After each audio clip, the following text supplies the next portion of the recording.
निखिल एक government hospital में doctor थे। उनकी कोई औलाद नहीं थी।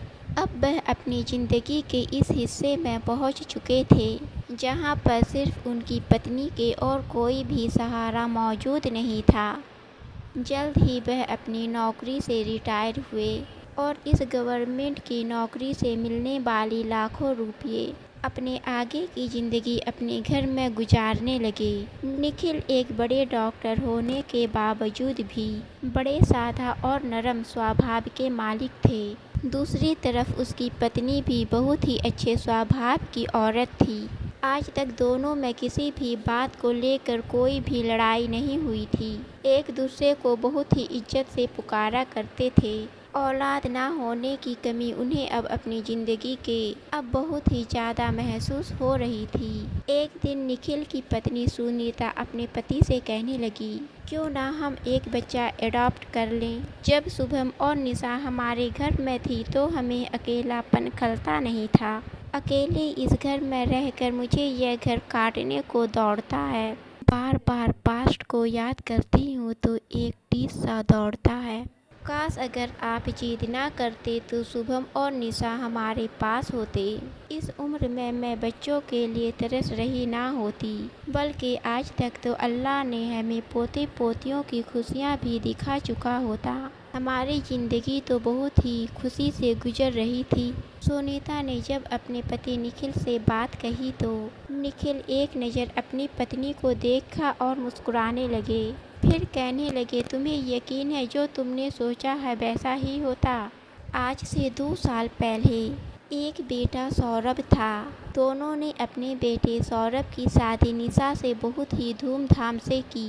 सौरभ के शादी के 1 साल बाद सुनीता को खबर मिली कि वह दादी बनने वाली है।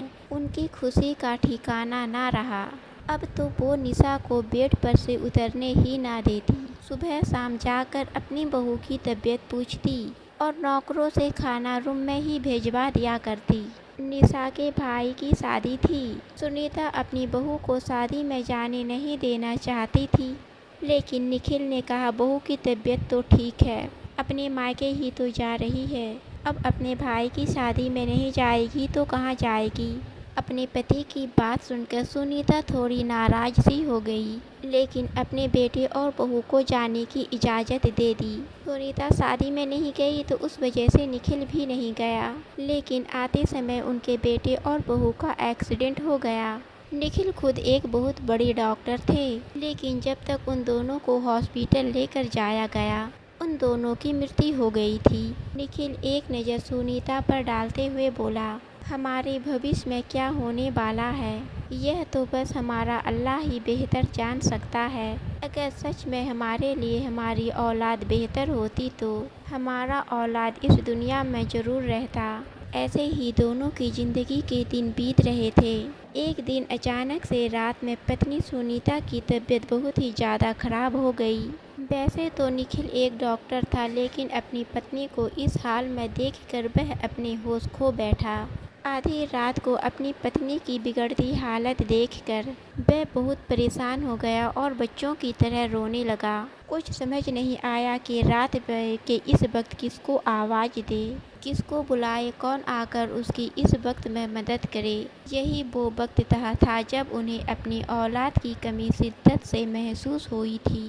उन्होंने कपकपाती हाथों से सुनीता को अपनी गोद में उठाया और कार में बिठाकर हॉस्पिटल लेकर चले गए। सारे डॉक्टर तो निखिल को पहचानते ही थे। जल्दी से उसे आईसीयू में भर्ती कराया गया, लेकिन हार्ट अटैक आने की वजह से वो भी इस दुनिया से चली गई। यह खबर किसी बिजली की तरह निखिल के सर पर गिरी थी। वह अब इस दुनिया में पूरी तरह से अकेले रह गए थे। वह एक सेल्फ सेफिएंट मर्द था, लेकिन यूं इस उम्र में उनकी पत्नी का इस तरह से छोड़कर जाना उनके लिए बहुत ही काफ़ी तकलीफ़देह था। कुछ दिनों तक तो दोस्त और रिश्तेदार उनके घर में रहे, उन्हें सब्र दिलाते रहे। कुछ रिश्तेदारों ने तो उसे यह भी सलाह दी कि तुम दूसरी शादी कर लो।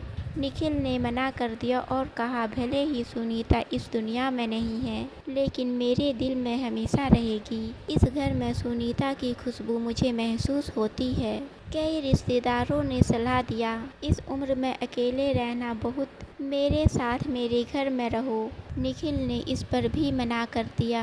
मेरे पास अपना घर है, अपनी पेंशन है, अपना बैंक बैलेंस है। उन्होंने जाने से मना कर दिया और कहने लगे मैं अपनी जिम्मेदारी खुद ही उठा लूँगा। धीरे धीरे सभी लोग एक बार फिर अपनी अपनी ज़िंदगी में बिजी हो गए, जबकि निखिल अपनी ज़िंदगी में अकेले रह गया था। सारा दिन घर में बैठे बैठे घर उनको काटने को दौड़ता था। धीरे धीरे उन्होंने खुद को संभाला और सोचा भले ही मेरे पास दौलत की कमी नहीं है, लेकिन घर में बैठकर खुद को डिप्रेशन का शिकार नहीं करना चाहता।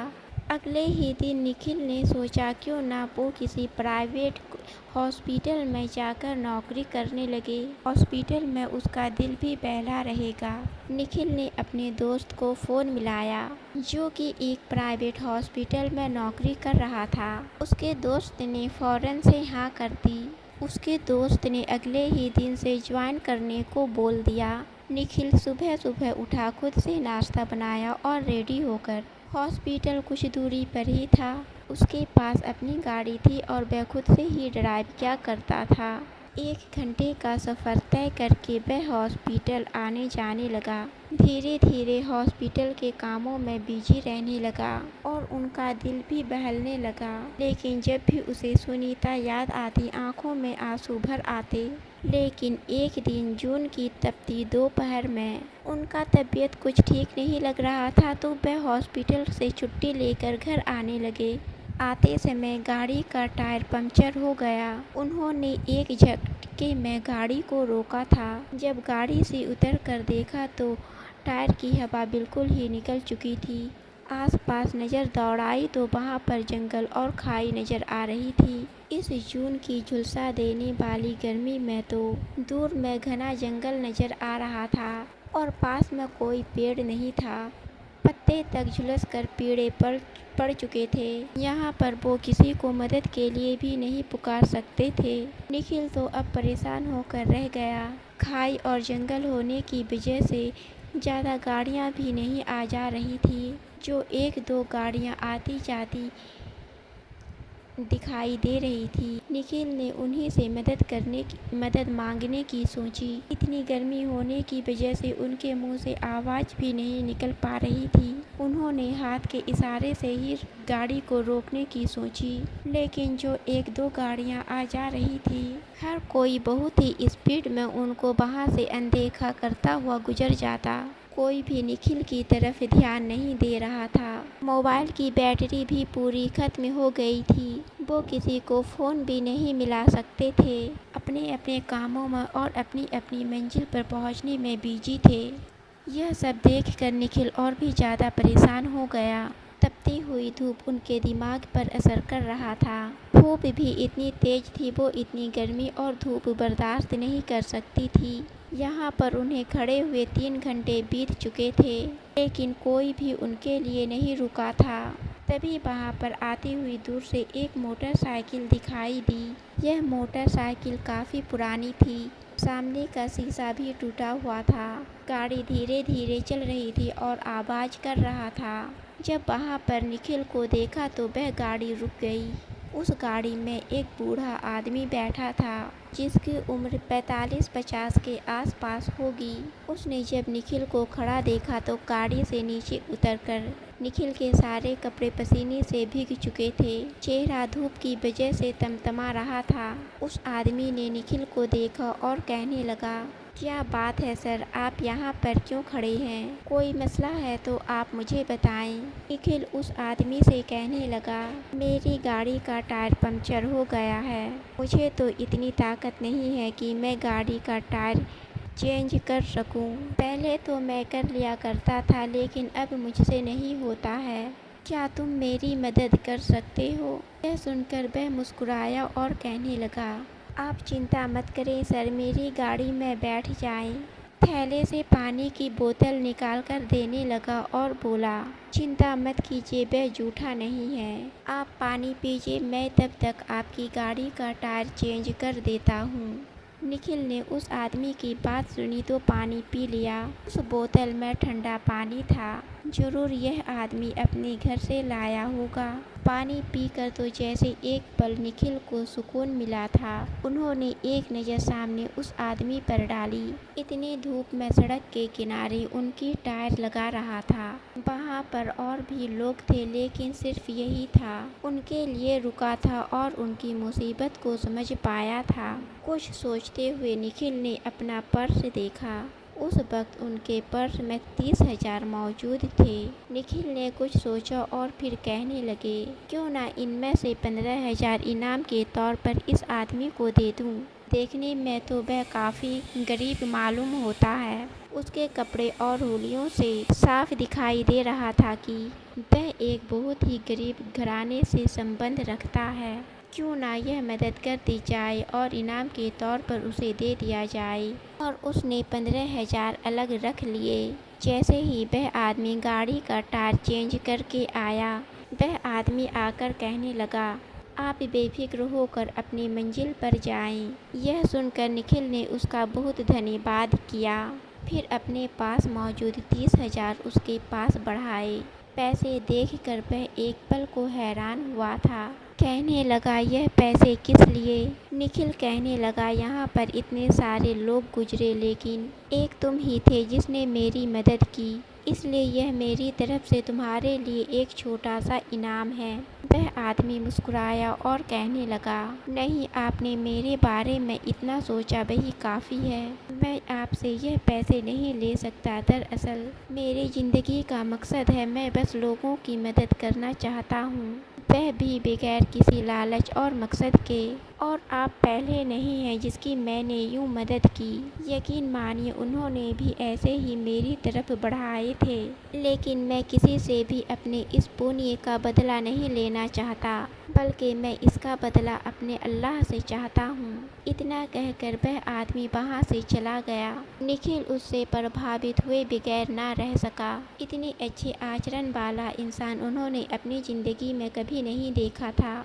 उस आदमी की परवरिश करने वाली माँ बहुत ही नेक और बड़े दिल वाली होगी। निखिल दिल ही दिल उस आदमी को दुआ देने लगा और फिर अपनी गाड़ी में बैठकर अपने घर चला आया।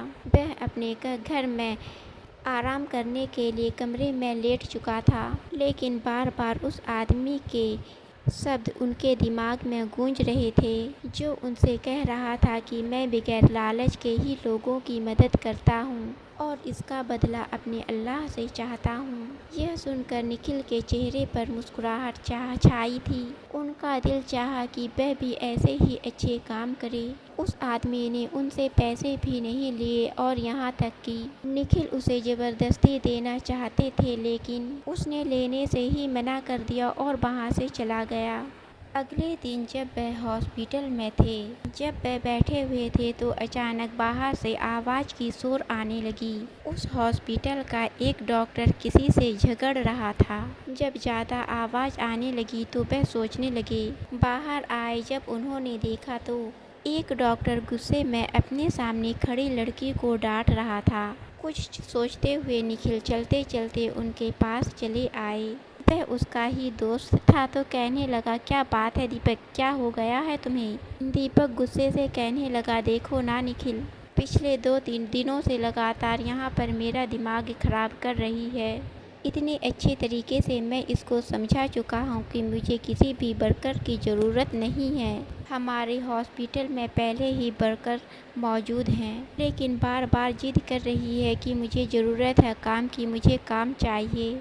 अब भला मैं इसे किस ज़बान से समझाऊं कि हमें कोई भी वर्कर्स की ज़रूरत नहीं है। हाँ, लेकिन फ्री में काम करना चाहती है तो करती रहे, लेकिन हमसे कोई भी उम्मीद नहीं रखे। दीपक की बात सुनकर जब उसने सामने खड़ी लड़की की तरफ देखा, उसके चेहरे पर तो जैसे शर्मिंदगी और आंसू देखकर निखिल का दिल पसीज सा गया। उस लड़की की उम्र 17-18 साल के बीच की होगी। एकदम गोरी और बहुत ही खूबसूरत लड़की थी। नैन नक्श भी बहुत ही सुंदर थे। वह एक पुराना और गंदा सा जीन्स और टी शर्ट पहने खड़ी थी। उस लड़की ने कहा, मैं कहीं और नौकरी ढूंढ लेती हूँ, और वह जाने लगी। लेकिन निखिल के दिल में कुछ हुआ था। उसे एकदम से वह आदमी याद आने लगा। जो बिना किसी मतलब के उनकी मदद करने के लिए रुका था। उसने उसके साथ भलाई की थी, इसलिए निखिल ने सोचा वह भी इस लड़की को ऐसे नहीं जाने देगा, बल्कि उसकी मदद करेगा। वह लड़की हॉस्पिटल से बाहर निकल गई थी। निखिल ने फौरन उसके पीछे गया और उसे रोका। वह लड़की उसके पुकारने पर फौरन रुकी थी। आंखों से आंसू लगातार बह रहे थे। कहने लगी, जी क्या बात है। निखिल ने उसी पल एक कार्ड निकाल कर उसके हाथ में दिया और कहने लगा, इसमें मेरे घर का एड्रेस है। फिलहाल तो मैं इस हॉस्पिटल में नौकरी करता हूँ, लेकिन तुम आज शाम मुझे मेरे घर पर मिलना। वह लड़की निखिल का धन्यवाद देते हुए वहाँ से चली गई। निखिल को भी अंदर ही अंदर इत्मीनान हो गई थी। उस दिन हॉस्पिटल में ज़्यादा पेशेंट नहीं थे, तो वो जल्दी अपने घर आ गया। बहुत ही ज़्यादा थका हुआ था। फ्रेश होने के बाद अपने कमरे में बेड पर लेट गया। 4 तो कब का बज चुके थे। अब 6 बजने का वक्त था जब उनके दरवाजे पर दस्तक हुई। नौकरानी ने दरवाज़ा खोला। निखिल के पास आकर कहने लगी, कोई लड़की आई है आपसे मिलने के लिए। निखिल तो पहले सोच में पड़ गया, लेकिन जब उसे याद आया तो उसने उस लड़की को लॉन में लाने को कहा। वह लड़की लॉन में आकर बैठ चुकी थी। अभी भी वो ही कपड़े पहना हुआ था जो उसने पहले पहन रखा था, गंदे और पुराने। निखिल उसके सामने आकर बैठा तो उसकी हालत देखकर उसे तरस आने लगा। निखिल कहने लगा, क्या करती हो तुम? ये उम्र तुम्हारी पढ़ाई की है और तुम काम ढूंढ रही हो। वह लड़की कहने लगी, नहीं नहीं, मैं पहले पढ़ाई ही करती थी। पिछले कुछ महीनों से मेरे पापा का बहुत बड़ा नुकसान हुआ है, जिसकी वजह से हम कर्ज में डूब चुके हैं। पापा जो भी कमाते हैं उससे उधार उतारते हैं और 3-4 महीने का रह गया है। पहले मैं पढ़ाई करती थी, मम्मी पापा कमाया करते थे मेहनत मजदूरी करके, लेकिन मेरी माँ की अचानक से मृत्यु हो गई। इसलिए अब मैं कमाना चाहती हूँ जिससे कि मेरा घर चल सके। जहाँ मैं नौकरी करती थी उन पैसों से हमारा घर खर्च चल जाता था, लेकिन मेरी मालकिन ने बिना कोई वजह से मुझे घर से निकाल दिया। अब कोई भी मुझे काम पर रखने को तैयार नहीं है। मेरे पापा के भी सर में बहुत तेज दर्द हो रहा है, वो काम नहीं कर पा रहे हैं। वो बार बार बेहोश हो जाते हैं। इतने भी पैसे नहीं है कि उन्हें डॉक्टर को दिखाए। सारी बातें सुनकर निखिल ने गहरी नज़र उस लड़की पर डाला। फिर कहने लगे, कितने उधार हैं तुम लोगों पर? लड़की कहने लगी, 1 लाख रह गया है। निखिल कहने लगा, तुम खाना बना लेती हो? यह सुनकर वह लड़की ने फौरन हाँ में सिर हिलाया और कहने लगी, जी मैं खाना बहुत ही अच्छा बनाती हूँ। जब मेरे मम्मी पापा काम पर जाते थे तो मैं ही खाना बनाती थी। मेरे मम्मी पापा मेरे बनाए खाने की बहुत ही ज़्यादा तारीफ़ करते थे। आप बिल्कुल भी चिंता मत कीजिए, मैं हर काम बहुत ही साफ़ सुथरा करती हूँ। यह सुनकर निखिल मुस्कुराने लगा, ठीक है, आज के बाद मेरे घर में दिन का खाना तुम ही बनाना और घर की सफाई तुम्हारी जिम्मेदारी है। यह सुनकर वह लड़की मुस्कुराई थी। उस दिन उसने निखिल के लिए वेज बिरयानी बनाई जो कि बहुत ही ज़्यादा स्वादिष्ट थी। निखिल ने पेट भरकर खाना खाया और बाकी जो खाना बचा उन्होंने सारा खाना उस लड़की को पकड़ा दिया जिसका नाम पायल था। कहने लगा, यह खाना अपने साथ ले जाओ, खुद भी खाना और अपने पिताजी को भी खिलाना। यह देखकर पायल के आंखों में आंसू आ गए थे। कहने लगी, बहुत बहुत धन्यवाद आपका। कहने लगी, अल्लाह आपको इसका फल देगा, और यह कहने के बाद वह वहाँ से चली गई। उस दिन निखिल दिल में एक इत्मीनान सा महसूस कर रहा था। निखिल जब हॉस्पिटल आया तो अपने दोस्त से बात की। वह हर केस को अच्छे से हैंडल कर लेता था। उन्होंने पायल के पिता के बारे में उसे बताया और कहा कि इस केस के सारे पैसे मैं पे करूँगा। अगले दिन जब पायल आई तो निखिल ने उससे कहा, तुम यहाँ से ही अपने पिता का इलाज कराओ। उस क्लिनिक का नाम सुनकर वह दंग रह गई। कहने लगी, नहीं नहीं मालिक जी, वह क्लिनिक बहुत ही महंगी है, वहाँ के डॉक्टर लाखों रुपये ले लेंगे, मैं कहाँ से इतने पैसे दे पाऊँगी। निखिल मुस्कुराया और कहने लगा, तुम इस बात की फिक्र मत करो, मैं तुम्हारी हर मुमकिन मदद करूँगा। यह सुनकर पायल के आंखों में आंसू आ गए थे। कहने लगी, आखिर आप मेरे साथ इतनी भलाई क्यों कर रहे हैं? मेरा तो आपके साथ कोई रिश्ता भी नहीं है। काम करते हुए अभी 3 दिन ही हुए हैं। निखिल मुस्कुराया और उसे एकदम ही उस आदमी की बात याद आई। कहने लगा, कुछ नहीं, मैं भी बस एक दिन ऐसे ही बेबस और लाचार था जब एक इंसान ने मेरी मदद की थी। मैं भी चाहता हूँ कि मैं भी उसकी तरह इस बात को आगे बढ़ाऊँ और ऐसे ही लोगों की मदद करूं। तनख्वाह भी उसे 15,000 मिल रही थी। निखिल ने पायल को अपने दोस्त का पता दे दिया था। वैसे तो निखिल डॉक्टर था, लेकिन वह बच्चों का इलाज क्या करता था। उस क्लिनिक में पायल के पिता का इलाज हुआ। पता चला कि पायल के पिता को ब्रेन ट्यूमर हो गया है। निखिल ने सारे डॉक्टर को उसके इलाज में लगा दिया। अंत में उसका ट्यूमर निकाला गया और 24 घंटे के बाद उसे होश आया। 1 हफ्ता हॉस्पिटल में रहने के बाद वह अपने घर वापस आया था। जब वह पूरी तरह ठीक हो गया, सपना अपने मालिक से मिलवाने के लिए अपने पिता को घर लेकर आई। पायल जब निखिल के घर अपने पिता को लेकर आई, पायल के पिता निखिल को देखकर उसकी आंखें फटी की फटी रह गई। वह हड़बड़ा सा गया। वह निखिल का पैर पकड़कर धन्यवाद कहने लगा। निखिल ने उसे उठाया और गले से लगा लिया। उसके भलाई का बदला उसे यूं मिलेगा, उसने तो कभी सपने में भी नहीं सोचा था।